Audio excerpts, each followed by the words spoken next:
ఇక ఈ నెల కూడా తెలంగాణ మంత్రివర్గ విస్తరణ ఉండకపోవచ్చన్న వార్తలు వస్తున్నాయి. కాంగ్రెస్ అగ్రనేతలు విదేశీ పర్యటనలో ఉండడంతో పదవుల భర్తీ మరింత ఆలస్యమయ్యే అవకాశం ఉందని తెలుస్తోంది. దీంతో కాంగ్రెస్ ఆశావహులంతా తీవ్ర నిరాశలో ఉన్నట్లు ప్రచారము జరుగుతోంది. ఈ నెల 10న వియత్నాం నుంచి ఢిల్లీకి ఆ పార్టీ అగ్రనేత రాహుల్ గాంధీ రానున్నారు. ఇటు ఈ నెల 14 నుంచి 24 వరకు సీఎం రేవంత్ విదేశాల్లో పర్యటించనున్నారు. నేతల టూర్ల తర్వాత పదవులపై క్లారిటీ వచ్చే అవకాశం కనిపిస్తోంది. మరింత సమాచారాన్ని ఫీల్డ్ రిపోర్ట్ ద్వారా మా ప్రతినిధి నాగేంద్ర అందిస్తారు. Nagendra, over to you. Thank you Chandu.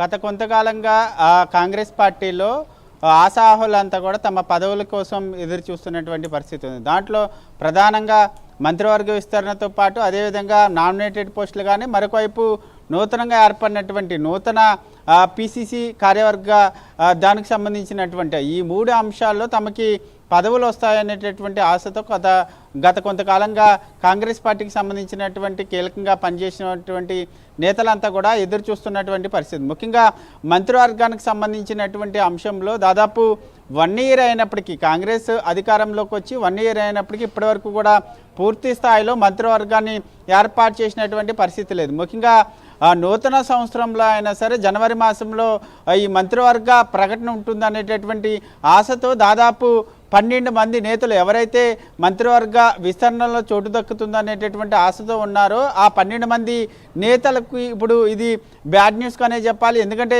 ఈ జనవరి మాసంలో ప్రస్తుతం కాంగ్రెస్కి సంబంధించినటువంటి అగ్రనేత అయినటువంటి రాహుల్ గాంధీ వియత్నాంలో ఉన్నారు. ఆయన 10వ తేదీ వరకు కూడా ఢిల్లీ వచ్చేటటువంటి అవకాశం లేదు. మరొకవైపు ఆయన వచ్చిన తర్వాత ఆయనతో కాంగ్రెస్ నేతలు అదేవిధంగా తెలంగాణ సీఎం రేవంత్ రెడ్డి మాట్లాడేటటువంటి అవకాశం లేదు. ఎందుకంటే ఆయన ఢిల్లీ నుంచి, ముఖ్యంగా వియత్నాం నుంచి ఢిల్లీ వచ్చిన తర్వాత ఇక్కడ నుంచి తెలంగాణ సీఎం 14వ తేదీ నుంచి 24వ తేదీ వరకు కూడా విదేశీ పర్యటనలో ఉండబోతున్నారు. అంటే ఆస్ట్రేలియా కానీ, అటు సింగపూర్, దావోస్ ఈ 3కి సంబంధించి ఈ 3 దేశాల్లో ఆయన పర్యటించబోతున్నటువంటి పరిస్థితి. ప్రస్తుతం అటు సీఎం ఇటు రాహుల్ గాంధీ విదేశీ పర్యటనలో ఉండడంతో మంత్రివర్గ విస్తరణకు సంబంధించినటువంటి అంశం ఇప్పట్లో కొలికొచ్చేటటువంటి అవకాశం కనిపిస్తున్నారు. దీంతోపాటు మరొకవైపు నామినేటెడ్ పోస్టుల పైన కూడా ఆశలు పెట్టుకున్నారు. దానికి సంబంధించినటువంటి అంశంలో కూడా ఒక క్లారిటీ వస్తుంది అనుకున్నారు. దీంతోపాటు మరొకవైపు మంత్రివర్గ కూర్పు ఈ 3 కూడా జనవరి నెలలో ఉండేటటువంటి అవకాశాలు అయితే కనిపించడం లేదనే చెప్పాలి చందు.